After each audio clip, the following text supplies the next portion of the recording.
Good afternoon, ladies and gentlemen. Today we have a very distinguished guest with us. We have Professor Jordan Cook from McGill University. Jordan is a professor of kinesiology, the study of sport, and he's interested in the social, cultural aspects of sport. And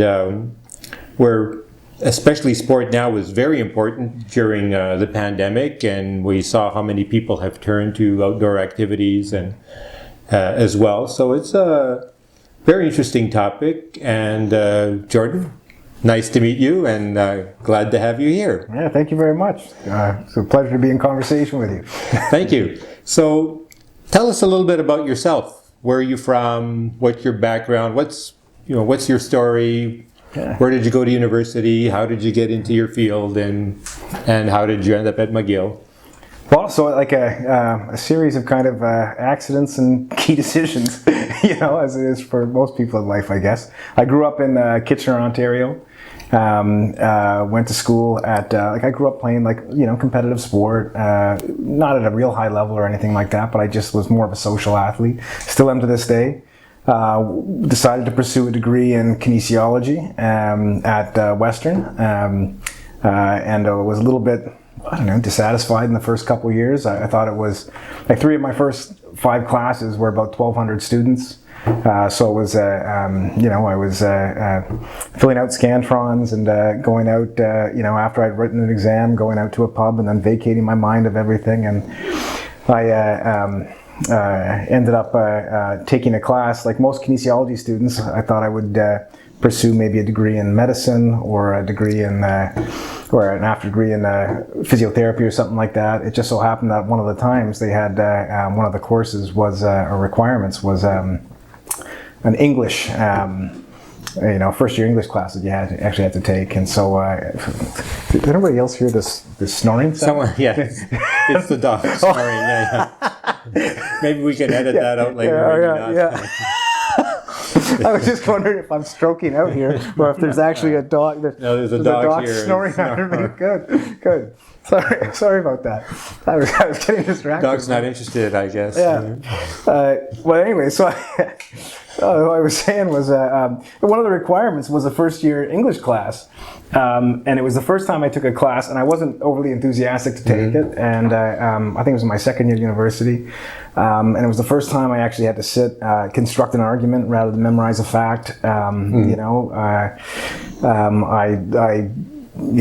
remember exactly the essay. It was like comparing and contrasting like Sir Gawain and the Green Knight to like Romeo and Juliet.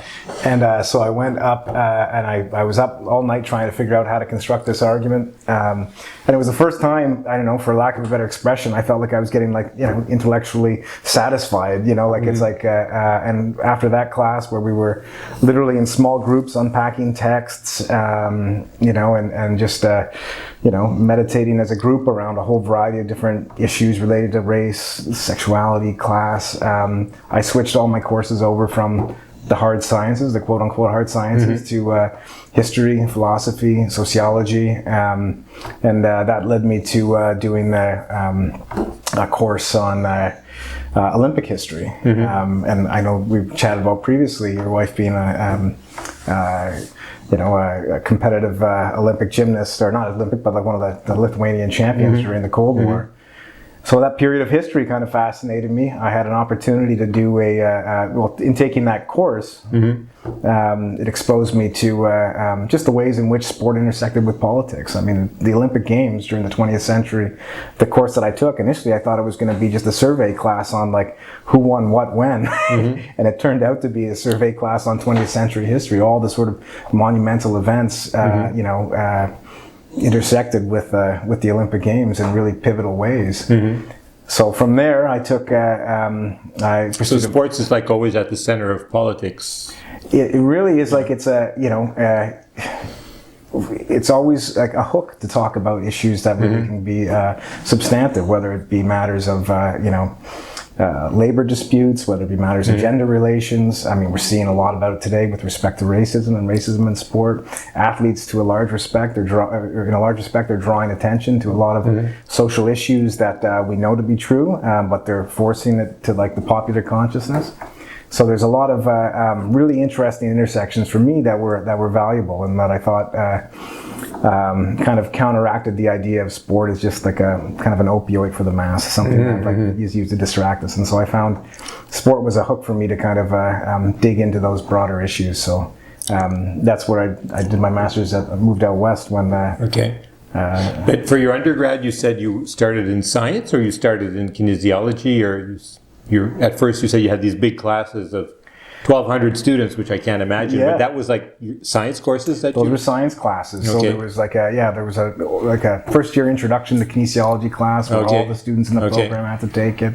We were exposed to anatomy, physiology, biomechanics, all the sort of pillars of kinesiology. A little bit of sport literature and that kind of stuff. But I took a biology class, a psychology class, and they were all in these big auditoriums. And they were good classes, but nevertheless, I don't know if it was the pedagogy or just the nature of, the fact that it was all lecture-based. I'm someone who primarily learns through discussion, through experience. And so I found, I just was in one ear, out the other, more or less. And once I started taking classes that were a little bit more, in dialogue with my peers, in dialogue with the professor, I just started to kind of, I started to grow and ask questions that I thought were more interesting, and that was for me a far better pursuit and practice of learning than what I was getting in the sciences. And I know the sciences obviously change the longer you go with them; they get more exploratory. But I just gravitated, fairly quickly towards the humanities. The humanities. And then you say you went to do your master's degree at that point. Yeah, I went to University of Calgary. So it's at the time, there was Ralph Bucks. The oil was booming out there, and there was a scholar by the name of Doug Brown who was doing some really interesting work with oral histories. And so I was connected with him through a colleague or a mentor rather at Western. And for me, a little bit about grad school was a little bit was endurance, and so moving to different places, finding different professors with whom to interact and learn from was a key reason for me pursuing higher learning. And so so I moved out there. I don't know, it was a while ago now. but did my master's out there, and actually was looking at, speaking of what we spoke earlier, I looked at sort of the intersections of sport and politics in the Cold War. And I had an opportunity to interview a lot of ex-Olympic athletes about their experiences in the Cold War. Okay. Canadian athletes or foreign Canadian athletes, sorry, yeah. These were athletes who, like, it's like would have been, witness to like the Munich massacre or, the 26 African nation boycott of the Montreal Games in protest of, New Zealand's inclusion and affiliation with apartheid South Africa. So there was a lot of really interesting things that I learned about, and got to, chat with these athletes. So I would go around with my recorder and my bicycle and, interact with them. So it was that was what my master's degree was: oral histories with former Olympic athletes during the Cold War. And these athletes, they were people you met out west there, and primarily in Alberta. Yeah, that's right. I actually happened to be playing hockey with a swim coach there who was, told me a story about, he was trying to compete in the 1980 games in Moscow, and that was, of course, when Western nations boycotted. Yeah. And so I started chatting with him. I got to interview him, and then he introduced me to other people because he was in that cohort of athletes. It's kind of a small circle, especially the ones who were still involved in high performance sport and coaching. So everybody was out west, and I just, as I said, I got on my bicycle and zipped around all Calgary. Took a road trip out to BC. It was a fun masters. It really was. What are some of the sports you practiced yourself at this time? You said like you're always interested in sport. What did you do like as a teenager or during your student years? Yeah, so as I did everything. Like it was, the classic ones for like Kitchener were like were hockey, baseball. Okay, all the game sports. Yeah, exactly. But my parents were never. Well, partly it was I wasn't like I didn't show promising signs of becoming a high performance athlete, so they knew right away that it was like your relationship with sport is going to be fun. Okay. So to their credit, they kind of. They try to expose me to a bunch of different things, and what I like about that is even today, like it's like so many of my social groups and people with whom I hang out, are people who I can, we play on a volleyball team or pickup hockey team or a slow pitch team or something like that. I'm certainly not the best one, but I can display a base level competency that I don't embarrass myself. So it's good. Yeah. So it's good. So I'll credit my parents for that. They were really, adamant that I'd be exposed to, and not just sports, other things too. Like I was, they had me, into music a little bit and that kind of stuff, just to kind of get a little bit more, more rounded. Yeah, more rounded, right? Like education. Yeah. And when you look back, like it's like sometimes I go to like my nephew's hockey games and they're playing high level hockey, and there is an anxiety in the stands sometimes. I don't know. I don't know if high performance sport is necessarily the best. There's a lot to be critical of in high performance sport for sure. Yeah, it's no longer enjoying or as it should be. It becomes something very tense. And yeah, it can be. I mean, it's like there's certain kids who can really excel in that environment, and it's good for them. But yeah, there's it certainly wasn't suited to my personality. So. Yeah, I always went towards individual sports because when I was a little kid, I was kind of a chubby little kid, and I was bad at all game sports. And I was bad at all game sports, and I used to always have to sit on the bench. So, baseball, I would have to sit on the bench. Hockey, I had to sit on the bench. So I kind of left that. When I got older, I went into skiing or things you can do alone. Yeah, exactly. You don't have to be. You're not going to be benched on the ski. Yeah, you're not going to be benched. Skiing, cycling, and so on. So after you finished your master's, where did you go for your PhD? Did you stay out in Alberta? Yeah, I actually just moved north to Edmonton. So to Edmonton, okay. Yeah. To the University of Alberta. University of Alberta. I was doing. There was I still remember the day I met my advisor. There was a round table, and I was presenting some research from my master's degree, and he and I, we hit it off. Like he had asked some interesting questions. My master's was more historical, but my PhD, he was a sports sociologist. And what is his name? Did you say? Jay Shear. Okay, Jay Shear. Yeah, really bright guy, super, great scholar, and so. He had just started at the University of Alberta, was looking for a PhD student, and we kind of, as I said, we hit it off. So we talked about a few different potential topics. At the time, one of the things that I was kind of interested in, I always liked small towns, so we talked about doing a project, kind of like the role of the hockey rink in small towns, and looking at questions surrounding masculinity and labor, and some questions along those lines. And I thought it would be a fun project to do. It was asking questions I thought were interesting at the time, and then I envisioned myself playing a lot of shinny hockey in small towns, so I liked that. Yeah. But the actual the topic changed for a few different reasons, and I'm sure we can get into that too. But, yeah. So what was the topic again? So it was. I ended up when I was so I went to the U of A under the pretenses that we were going to explore these kinds of issues surrounding hockey, and then when I was out there, I joined a men's lacrosse league out there, and met a fellow who was at the time was coaching a lacrosse team on a set of First Nation. There was really 4 First Nations, but First Nation Central Alberta.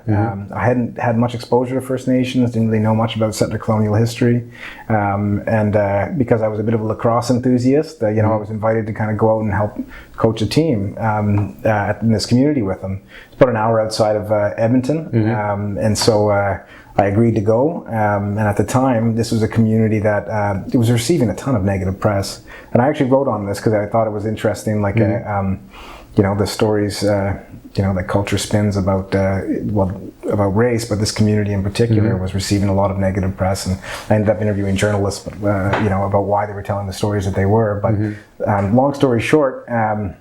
I went out, started coaching the lacrosse team very briefly, but there was a very glaring cognitive disconnect between, unsurprisingly, the media projection of the community and my lived experiences out there. Okay, so it was not as bad as it was made to look on the media on television. There was certainly you know, it's not that they were fabricating the stories, but they were obviously fixating upon the specific story. They fixate upon the sad incidents and so on. 100%. Yeah. And they were also stories that, you know, didn't necessarily historicize some of the issues that you know, that were taking place in the community, and so I started asking questions surrounding not just like those issues, but surrounding the role of sport in the community, and people seem really, as I said, I met a lot of great friends. Some of my best friends to this day still live out there. And then you know, so I approached band council and said, a friend of mine said, well, why don't you do your PhD research? I was in the early phase of my PhD. Why don't you do PhD research on sport in this community? And so I approached band council with an idea, said, like, are you interested in a topic, research like this? And, you know, truthfully, they were happy to have someone try to, you know, tell a story that wasn't, you know, re-emphasizing. At the time, it was issues involving street gangs. So they were, you know, seemingly excited to kind of like have someone talk about sport and look at some of the good programs that they had in the community. And so my PhD research kind of was an outgrowth of that. Okay. So after you finished your PhD, then I guess you went on to other stages in your research, or at this point you had, like, did you pick your research project for life? Is it still like what you're doing now, or? A little bit. I mean, like, so at the time, like, it's like,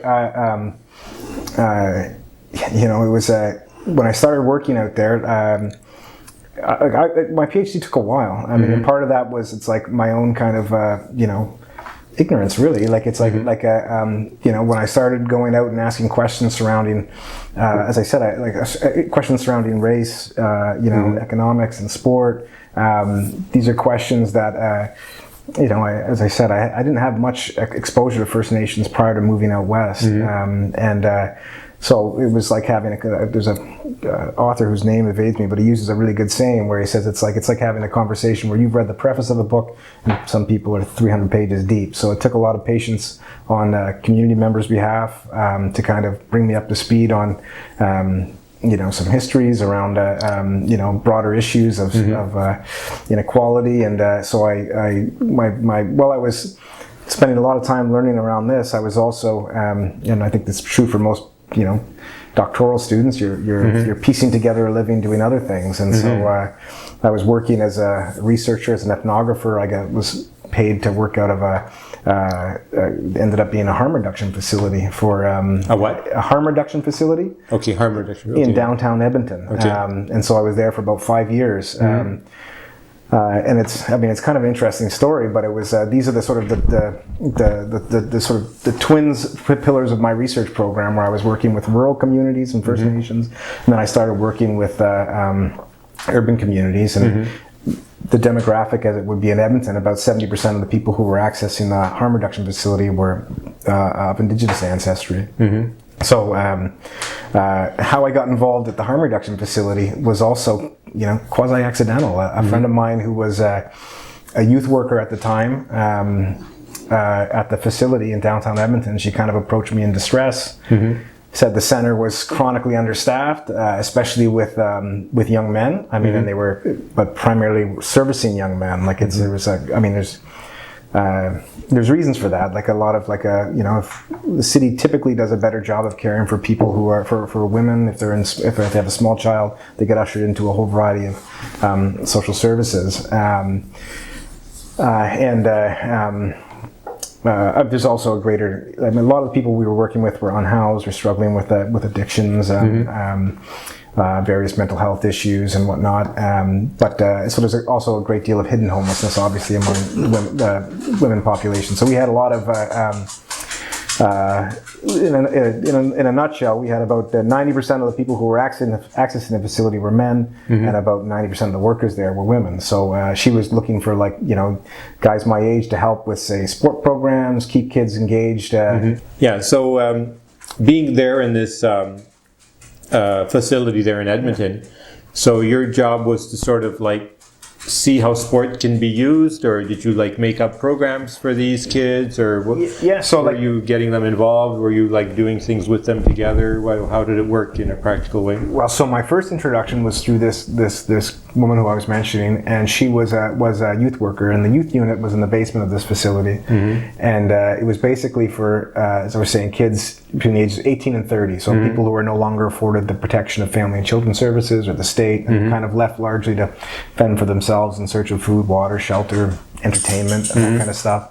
So, the youth unit was interesting in the sense where a lot of the young people didn't want to necessarily like be seen, like they wanted to kind of like be in a a place with little less windows, and they wanted to kind of dissociate from the older folks who were at the place, at the facility. There was at the upstairs sort of a drop-in facility with a variety of different services and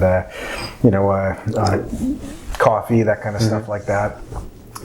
So she was trying to come up with programs, like they had a little library, that kind of stuff like that. They would go on some field trips and outings, but she was looking for just ideas to like keep kids engaged in the service, so, or keep engaged in the facility. So if they needed to kind of for entertainment, but also to kind of like if they wanted.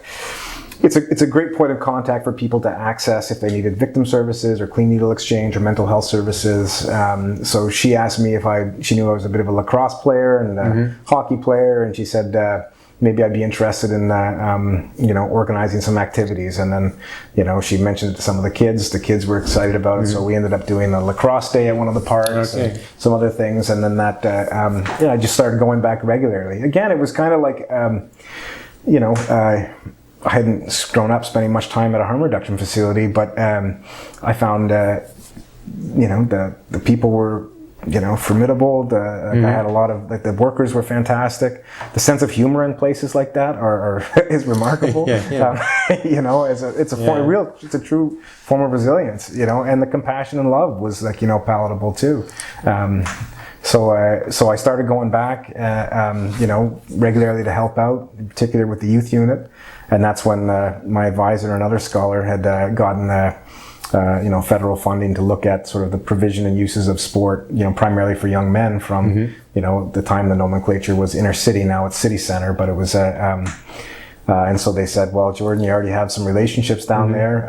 Do you mind writing some field text and kind of interviewing some people, telling us what you're seeing? And so it seems what you're talking about, it just seems like something that is so evident, but then maybe it's not practiced enough. Like you hear about a lot of problems that young people have, and I mean, sports just seems like the common sense choice instead of medication, all kinds of drugs and this and that. Do you think this is done enough in Canada? Are these things being done enough?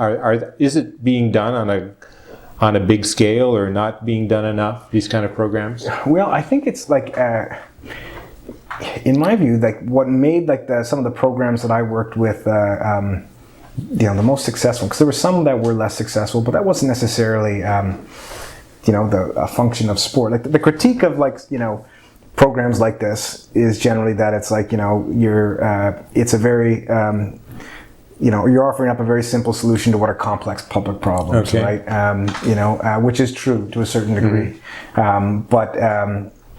The one program that I work with, I think speaks really well to kind of like, it's like where some of that critique kind of like falls down is that it's a rare program. And this speaks to your question around, is it being done enough? So like, one program I was working with or I got involved with, was a hockey program and it was basically a counselor there who was a mental health counselor / social worker.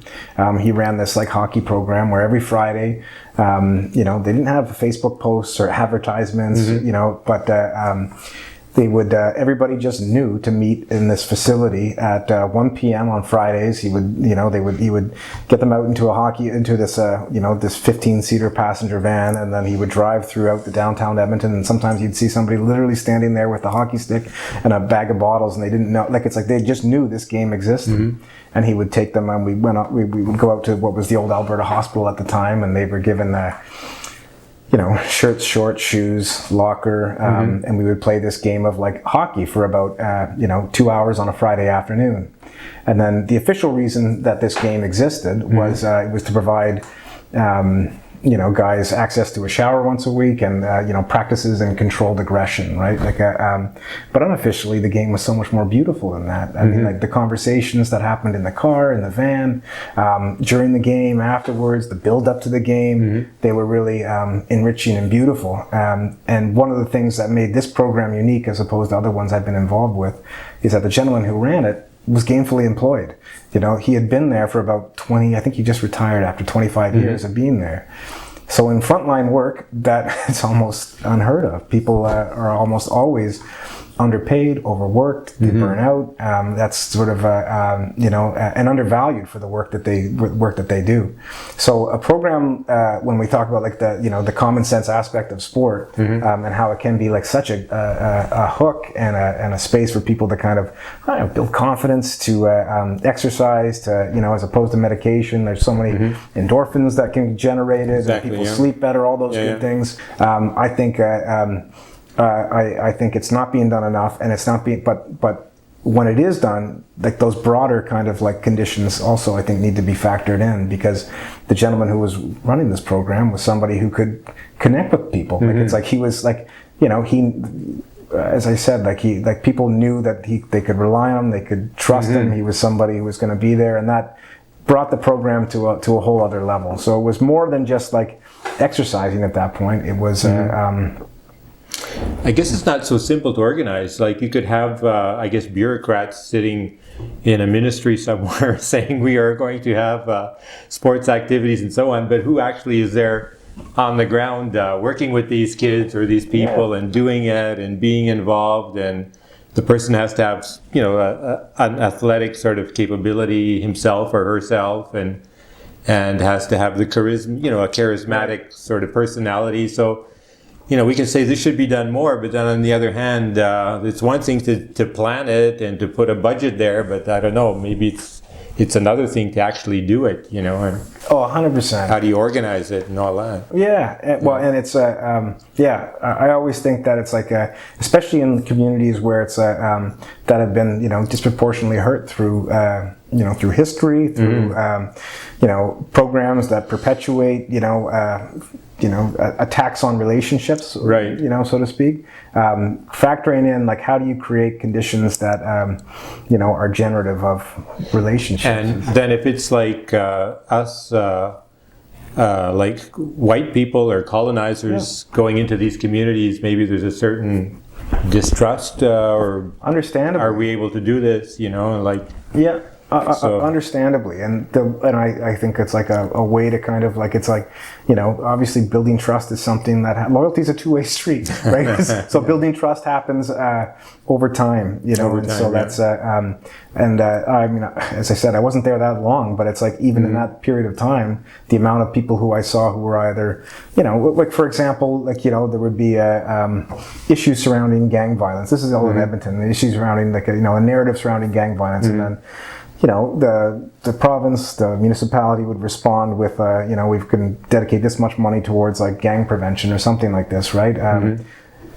So they respond to a moral panic, and then, when that moral panic, is no longer on the top of the news pages, and next thing you know, it's we've got to de-radicalize youth or something like that. You end up getting these like fleeting investments in these communities, and what that does, I think, in terms of relationships, is you have a person who's hired as a gang intervention worker. They're there for 2 years. They spend the first year building relationships, the second year justifying their continuance and and what they've done. And then if they don't get renewed, it's on to the next kind of project. And so it's so that really sows the seed of distrust. Right. Okay. It's hard to open up to people when that. They've got one foot out the door already. That's I'm not faulting the workers for that. That's a function, I think, of like how we I don't know. I think we misdirect value sometimes, and we undervalue the people for what they're doing in those spaces. So in your PhD thesis, you wrote up all these things basically, or there was a certain statistical element where you're gathering data, or is it more like Well, they were like a little bit Prose. it was all over the place. My PhD was had to do with sports in the First Nations, right? So Okay. so it was so that was where I was working with the Musqueam Cree Nations, and it was around a particular program that emerged, officially to combat gang violence in the community, and was helped by the RCMP, but unofficially had so many more. So much more texture, and so it was my PhD research involved a little bit about the history of that First Nation, how this program came to be, some of the issues that were encountered when this program was introduced because of some of the stakeholders who were involved in particular the RCMP, what that symbolized. But also, as I was saying, like it also showcased the ways in which youth themselves interpreted this program poetically, had their own meanings attached to it. So it was my PhD was focused on that. While I was doing that research, I was simultaneously working at the harm reduction facility, and so there's some similarities and differences because what was happening here. In terms of funds that were dedicated from, say, the province or the feds to programs in a First Nation, the similar sort of fleetingness I was witnessing, say, in urban Edmonton. So there's some patterns, and to put even more of a finer point on it, I guess, like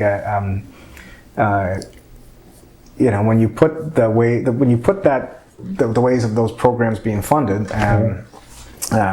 in the context of, say, like settler colonialism. I mean, what's the one thing that like the state had always tried to attack was people's ability to forge relationships, take kids away from families, prevent them from speaking their language. Terrible, absolutely. Prevent people from practicing ceremonies that are generative of cohesion and community. And then you see the way programs that, like, for me, the beauty of something like sport and physical activity and is the way it can kind of potentially generate community, bring people together. But when programs are really funded, with limited investment. Yeah, funded and then not funded. Funded, exactly. Yeah, funding canceled. 100%. It's terrible. Yeah, and then people who build the relationships go. It reproduces those. Those fractured relationships, those tensions. Those tensions, right? Academia is not that different, right? It's like when you think of like doing a PhD, you build a lot of relationships. You want to stay there, and you want to continue them. But that's I mean, as much as I wanted to stay at the university, I love being at McGill, but when I was at University of Alberta, I would have loved to have stayed. Well, you must have a lot of friends up there. Sure. And also, a lot of friends in the Native community where you worked, and so those are good people to know. Like 100%. You don't meet them everywhere; they're not down here too much. No, and it's like relationships are always they take long to build, and they're worth they're worth preserving. So you ended up at McGill then? Finally. Well, and you're in the kinesiology department? That's right. Okay, and that's part of the Faculty of Arts and Sciences? Education. Faculty of Education. Okay, right. Okay, and you've been there for how long now? I can't believe it's already my 5th year. Oh, okay. Yeah. And so what are you doing now at McGill? What is your... what is your project or your research project? And So I've got a few. Again, they kind of take those sort of like those twin pillars of like of rural and urban. One program I'm working on right now that's sort of I'm always somebody who, as I said, I enjoy just being in conversation with people and kind of learning about what other things are going on. One of my good colleagues is a guy named David Pearsall. He's retiring soon. He's runs something called the Ice Hockey Research Group at McGill. It's a biomechanics lab. So he was somewhat of a mentor for me when I first came, and we started going out and playing squash every Wednesday night, and then retiring to McGibbon's for beer and nachos. And so he was somebody who said they had done all this really interesting research. Like they do, they're funded by Bauer and NSERC, and they do a lot of. Ida's working with David, right? So so they do a lot of really interesting research. And he had told me that they had, over the years of testing high performance athletes, he had accumulated this this repertoire of profiles about what the best athletes do, how they shoot, pass, skate, etc. And so he said, well, we've never tried to turn this into like sort of coaching parlance and kind of like work with any kind of teams. And they've got like a $250,000 rig set up like in their lab where they, cameras, you name it, that kind of stuff like that. But he says the technology's evolved so much that you can do a lot of this stuff with iPads and GoPros. So just one night, as I say, over beer and nachos, we said, well, where would this be a fun place to kind of like actually, to try to like see if we could turn this technology into like actual on ice kind of practice. And knowing what I know about like playing, like when I was in Musquatchie, I played on a men's hockey team for a while, like the First Nations, and I played in some First Nations hockey games and all that kind of stuff. And I know that some of the most passionate hockey fans are in First Nations, and so I said, well, why don't we? I can reach out to some friends and see if they'd be interested in, It is an Indigenous game. I think hockey came from the Indigenous peoples. Well, they were playing it like first, right? There's a whole bunch of like sort of origin stories around hockey. One of which is that it was Indigenous. Yeah. The main one that's been ascribed, like that's such an interesting history too. Like the ways in which settlers came to Canada and tried to indigenize themselves to the North American continent through Indigenous physical cultural practices, lacrosse, snowshoeing, canoeing, tobogganing. So I've got a colleague, two colleagues in particular, who obsess about the origins of hockey. So I don't want to misspeak and say one way or the other. I know it's shrouded in mystery. That's all. That's all I know with respect to the origins. But what I do know is that it's very popular, especially in some northern communities. So we reached out to some friends and said, like, would you guys be interested in us? It's not going to cost you anything but time and energy, and they were really keen on how to improve their hockey programs. And we said we don't know if it will or it's just going to be worse. But so we started working with some northern hockey programs, and COVID hits, and one of the things that kind of came out of it, ironically, was as we were working with the coaches, one of the coaches said to us, "This is great. We love that we're getting access to some of like the tech, and we're learning how to use some of like it's called Dartfish software, the biomechanical software." He says, "But one of the things we'd love to do is to develop our own locally based team of Indigenous sports scientists who could work with kids in communities are like so much more technologically proficient than myself for that matter. But like people have kids are growing up with tech and ways, young kids in ways we never had. So it's they said, is there any way we could kind of like work with the kids so that they could become their own kind of like geek squad attached with like the hockey teams and different programs. And so now we've started developing courses, online content to kind of teach kids how to perform the kinematic analysis and to work with the team. So that's you and your team are working on this. That's right. So I guess a lot of graphics on computers. And we're working with and we're making sure that the courses that are designed themselves are like they're featuring like they're driven by local Indigenous knowledges. They're driven by community members. We've got our hope is to like film them with with elders or hockey players from the community speaking, giving like the different sort of the clinics and lessons. We're working on a sport nutrition class with another community, where they're describing kind of what we were talking about earlier around issues of hunting and gardening. I mean, the knowledge with some of these communities is so rich and dense, and so we're developing sport nutrition modules that are driven by local, as I said, local knowledges and local nutrition practices and food assistance practices. Another problem today too, thinking about all what you're telling me, is I guess we have to spend a lot of time learning. We have to spend a lot of time in school. We have to spend a lot of time like just sitting and studying. And is this the right course to take? Shouldn't we be out moving more, like being a lot more active, which people were automatically, 50 years ago or more, when there were fewer cars on the road and you had to walk here and there and you did more manual things. I mean, you only have so many hours in the day. Right. Like if you're doing sports, you're not studying.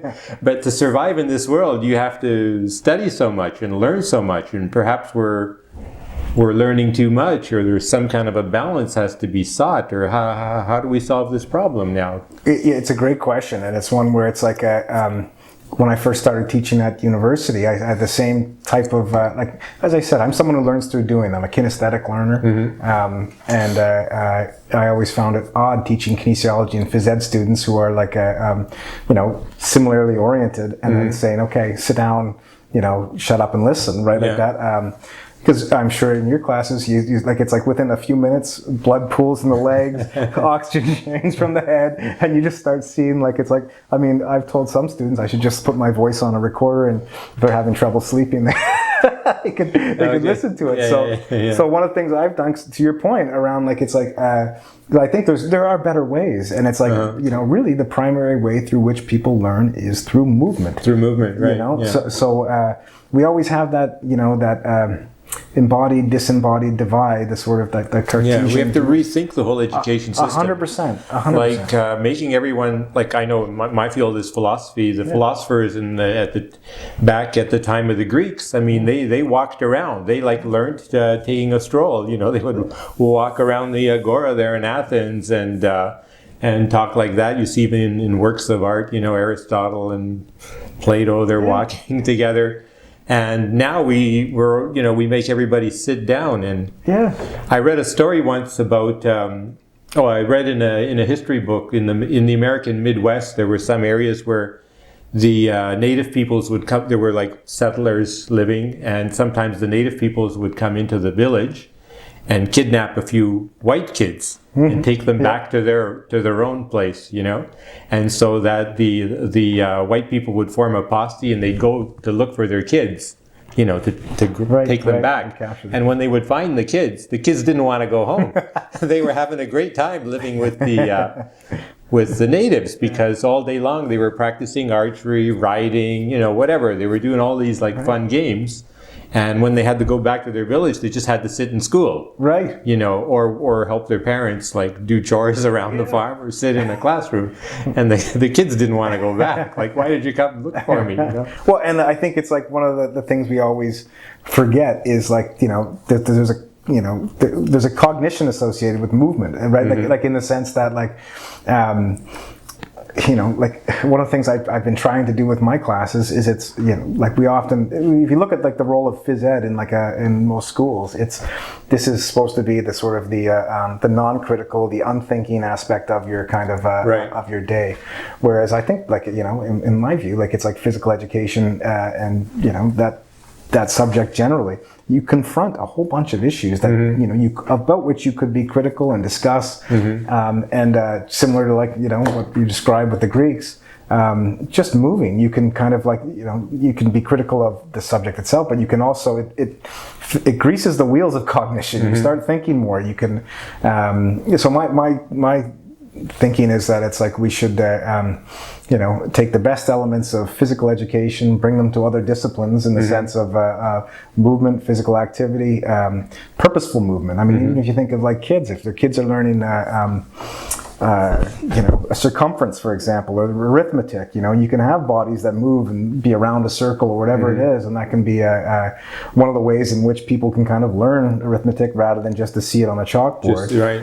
And then you can also take some of the best aspects of those other studies, those critical subjects, and bring them into sports, physical activity, phys ed, and you can have a more, I don't know what you call it, but just a more cross-pollinated, more pure form of education that I think is somewhere along the lines we got away from that, where we just promoted docility, discipline, a real disembodied pedagogy.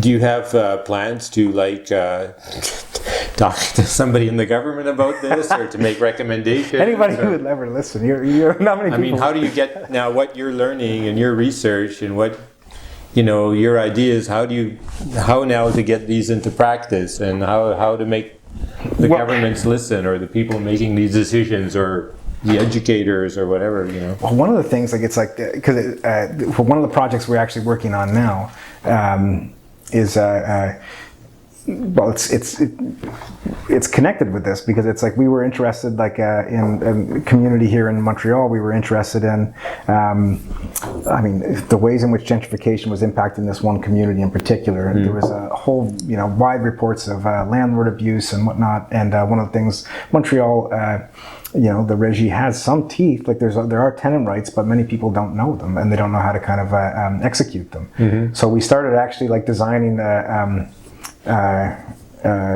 kinesthetic learning programs to teach kids about tenant rights through sport and physical activity. Similarly, we were trying to marry what I was just kind of like talking about. And the thing that was kind of interesting about it was we were working primarily with new immigrant children. They were kids who were like, they're schooled in both French and English. Many of their parents don't speak French or English. They're working multiple jobs just to kind of make ends meet. And these kids found themselves in this position of communicating relevant information surrounding housing and tenant rights to their parents. So we've started working with, with a youth organization to develop sporting programs that have baked into it key messages surrounding like tenant rights. So, issues surrounding your rights surrounding 21 degrees, your rights surrounding infestations, your rights surrounding mold, right to refuse rent increases. But how do you do that? If the kid's playing, let's say, hockey or something like that, how do you? That's the question, right? Like it is like one of the things we've done with we're working with soccer. We're working with the primarily with what, soccer? With soccer, right? Okay, right. The kids. So what we did was we invited people who work for a nonprofit that helps with housing rights, and they said these are the issues we're kind of encountering. And then we work with kids to kind of say, well, like it's like what sports, physical activities are you enjoying? And we try to like with a group of us say like, well, what can how can we bake in these lessons? So we've got, even with one program that we've got, there's a boxing program we've been working with, and they were talking about just creating metaphors through through movement, kind of like you're trying to put subliminal messages in there or something? Well, yes, like, but this like, is your landlord, bang. That's right. Like it's like not. I guess in the boxing, yeah, but to your earlier question around how do you kind of like bring that into like a school setting? Our hope was like it's like with like designing like it's like these programs, designing the ones that we were, that it's we could we would be able to get some school boards who'd be interested in kind of like taking them up to teach, if we develop lesson plans and units, they could like potentially integrate them into it. The other thing that's really I think a valuable practice, sort of what you and I do, is we get the privilege of teaching students. And so most of my students in the kinesiology and phys ed program, they're going to be physical educators. It's a professional program. So when they graduate, they're physical educators. So it's, you're inviting them to kind of like bring these practices and these ideas into the profession. Of course, you're confronted with like the overwhelming sort of structural inertia of the fact that it's like they only have, in most Quebec high schools, for example, or elementary schools, they're given like 2 hours of phys ed a week. Not enough. No, completely inadequate, right? More work needs to be done. The long and short of it is to kind of bring movement, I think, into education generally. We're guilty of it at the university level for sure. The approach too probably has to be different, because before, when I think back to my own school days, a lot of emphasis was putting on having your team win. When actually the teacher or the phys ed teacher should be there to have, like, help each kid to feel good. Whether the kid is a good performer or not a good performer, the idea is, hey, you're moving, hey, this is great, you're part of the team, and so on. And maybe that's the way it's done now. I don't know. You have to, as a good coach, you want to bring out the best in everyone. I find it's interesting. Like it's like just looking at like the change of complexion and phys ed teachers from when I was a student to today. Like I see my students now are you get that kind of, some of them are that prototypical win at all costs kind of retired athlete who wants to coach the football team to a championship or something like that. But I think it's increasingly the people you get are people who just enjoy being physically active. They might not even be good athletes themselves. I think there ought to be a lot of room in the profession for people like that, because I don't know. I don't see the goal as necessarily. I agree with you. I don't see the goal as necessarily being to develop, athletes and a real kind of high performance set of skills. I think it's like the goal should be to. There's a place for that, for the high performance. That's I guess agreed. for the best, the most talented. There's a place for them. Agreed. But that's like a very small percentage, of that's right. of society. Yeah, and if you apply that same framework to like every phys ed class, for example, you lose a lot more people than you get. You lose more than you get, and then people end up, they become, it's a learned sort of incompetence, and then they disengage from, even what you were saying yourself. Like it's like being someone who, was spent more time riding the pine than Right.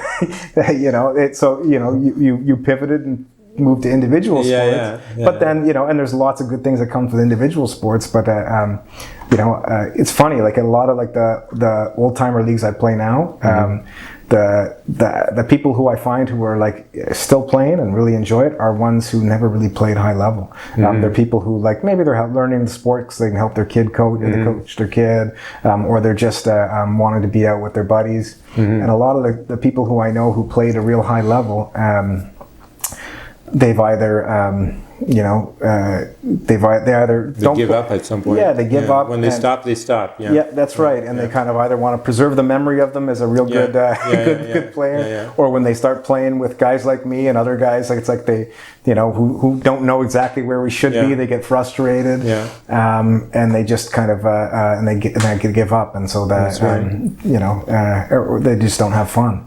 So. Yeah, it's like you can have like an Olympic athlete swimmer, and you can just have someone who likes to swim.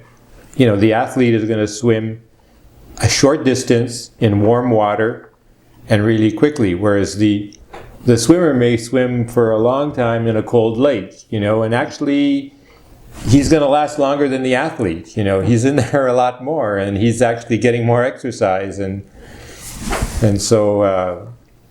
But it's like the athlete gets all the glory. That's right. That's right. But actually, the person who's just like I'd say the one who's in cold water and for a longer period of time is like, is just as impressive in a certain way, and we'll probably be doing that a lot longer. Yeah, and if you enjoy it, that's a big thing of like they say, slow and steady wins the race. Yeah, it sure does. Let's hope. But I think it's like if you enjoy it, that's one of the primary things in like like I know in like sports psychology and exercise psychology, it's like if you go to the gym every day and you try to like work your butt off kind of thing, you'll inevitably fizzle out. If you go and exercise and you really genuinely enjoy it, you'll look forward to it. You'll be excited to return to it, and you'll continue for a long time. Like that's the attitude. That's what I tell myself when I don't want to go real fast on a treadmill. I can I can just relax and enjoy it. What can you say has been like your most meaningful experience or work you have done now in your career up till now? Was it with the time you spent in northern Alberta? Is it now what you're doing at McGill, or does it go back further than that? I mean, I think like both in different ways. Like that. My time at McGill has been really interesting because it's developed me. I didn't have as much teaching experience, and so I think like it's helped my communication, my ability to kind of think broadly, I guess. But I don't think there was anything more formative than working, primarily at the harm reduction facility. I think that I think you can't be exposed on a regular basis to the types of things you see and not have questions and not kind of see inadequacies to certain proposals and to gain a certain new perspective. So I think that would probably more. There's a certain intensity there that you don't get in the academic That's right. environment. That's right. Yeah. Yeah. Like me, I've been a professor for 30 years, more than 30 years. Yeah. But I was a taxi driver for 4. And that's a lot more, that was a lot more intense. Is that right? Where were you Yeah. a taxi driver? In Montreal. Okay. Yeah, I was in for 4 years. And that is a job that I'll never forget. That was intense, and I drove at night, my car at night most of the time, because that's where it was better money at night. Yeah. So yeah, it's those kind of experiences that that we remember longer, and perhaps help influence us the most. I think you're right, and I still it's like even in my I teach a health education class, and it's like we talk a lot about social determinants of health and whatnot, and I always have an anecdote or a vignette that I can that just comes back to mind when I'm talking about something, say, related to housing or something related to social services or race. So I think that kind of like a really as I'm sure it's similarly when you're driving a taxi, you see it's like what you witness is it forces you to ask questions, and those stories. Yeah, you're on the street level. You're like living on the street type of thing. It's street level. Yeah, and that's like that's the methodology I've always kind of really gravitated towards is ethnography, just because I like that as a kinesthetic learner, someone who learns through doing. It's like when I'm experiencing something, seeing it, then you can connect what you witness to broader social histories and issues. I need that grounding, I think, to fully kind of engage something. Is McGill a good place to be for that? Do you have relations with people in other departments, or working in ethnography? Are you also in touch with the anthropologists? Not as much as I'd like. I mean, the first few years, I'm sure you probably remember, a bit of a whirlwind where you're kind of trying to cross the tenure line and not screw up too much and develop your courses and There's that a lot kind of pressure, stuff. Yeah. So part of it's on me for being a little bit more I guess tunnel visioned, and not enough effort to kind of go out and meet reach out to people in history or anthropology. I've met a few people, especially in education. We're three departments who do that type of work. I also think ethnography is I guess that it's the older I get, or it's the more responsibilities you have, it becomes harder.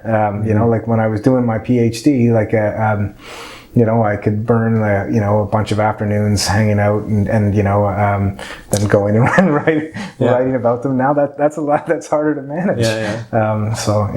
Do you go out these communities you work with now with the the coaching and so on? Do you go visit them, or do they come down to see you, or do you have a chance to travel around? Prior to COVID, we did a lot of trips. So we were working with 2 communities in Saskatchewan and way out there. Way out there, and a community up in James Bay.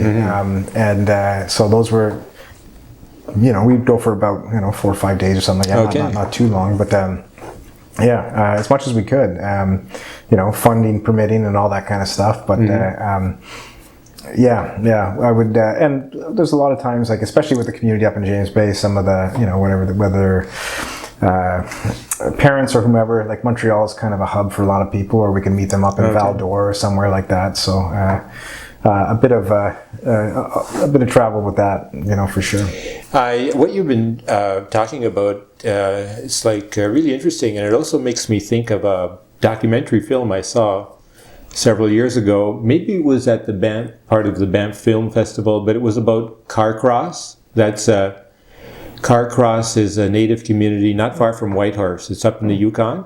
I think I've been up there. I don't think I've been to Carcross, but I remember driving right by that. I think it's Carcross. It's not Carcroft, but it's Carcross. Yeah. Whitehorse to Dawson City I'd been. I've never been up there, but it's I want to go. Anyways, it was a community that had a lot of problems.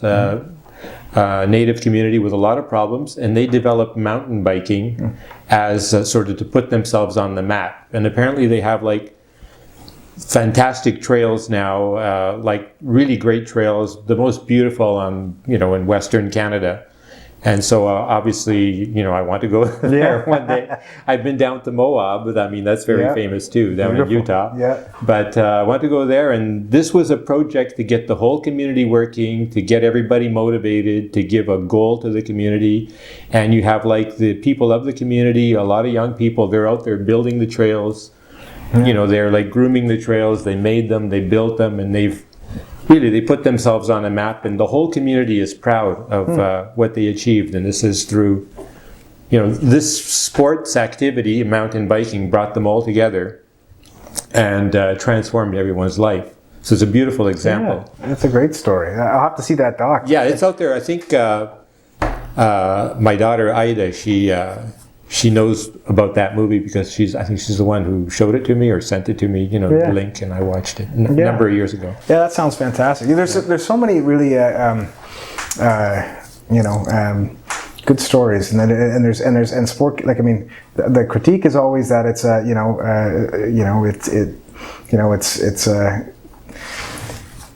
it can often be used as this, to distract attention from broader structural, requirements that need to happen in communities to kind of reconcile long-standing inequalities. But I don't think I think you can still have those good stories and, and acknowledge those broader structural concerns. You need the good stories. Yeah, exactly.